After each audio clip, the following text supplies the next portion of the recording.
बांग्लादेश में इस्कॉन को बड़ी राहत मिली है। हाईकोर्ट ने इस्कॉन पर बैन लगाने से इनकार कर दिया है। कोर्ट ने कहा है कि वो अंतरिम सरकार की ओर से की जा रही कार्रवाई से संतुष्ट है, लिहाजा इस मामले में स्वतः संज्ञान लेने की जरूरत नहीं है। दरअसल बांग्लादेश में बुधवार को सुप्रीम कोर्ट के वकील मोनीर उज़्मा ने जस्टिस फराह महबूब और जस्टिस देवाशीष रॉय चौधरी की पीठ के सामने इस्कॉन पर प्रतिबंध लगाने की मांग वाली अर्जी दाखिल की थी।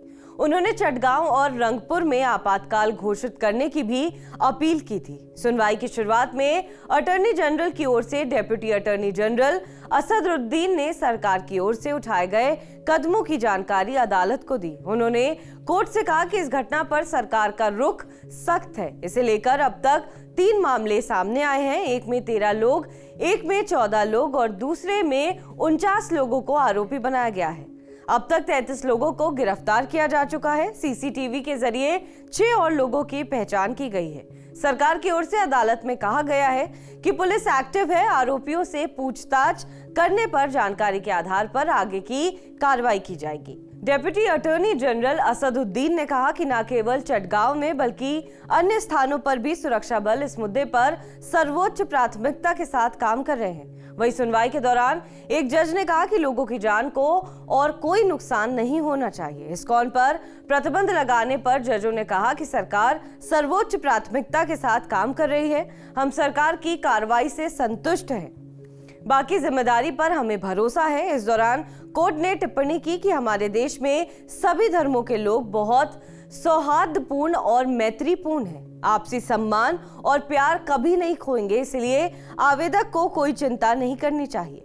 हालांकि फौरी तौर पर इस्कॉन को बांग्लादेश में राहत मिल गई है, लेकिन अब भी उस पर संकट बरकरार है। दरअसल कट्टरपंथी जमात इस्लामी बांग्लादेश के कार्यकर्ता लगातार इस्कॉन के खिलाफ कार्रवाई के लिए यूनुस सरकार पर दबाव बना रहे हैं। वहीं अदालत में सुनवाई के दौरान अटॉर्नी जनरल ने इस्कॉन को कट्टरपंथी संगठन बताया था।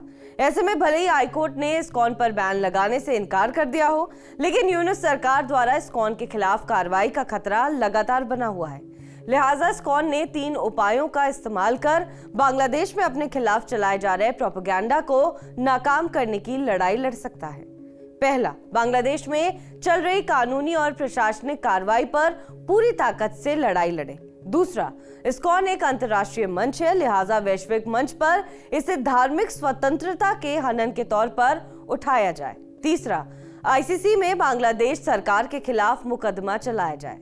बहरहाल इस खबर पर आपका क्या कुछ कहना है, हमें कमेंट करके जरूर बताएं। बाकी देश और विदेश की तमाम बड़ी खबरों के लिए आप देखते रहें TV9 डिजिटल।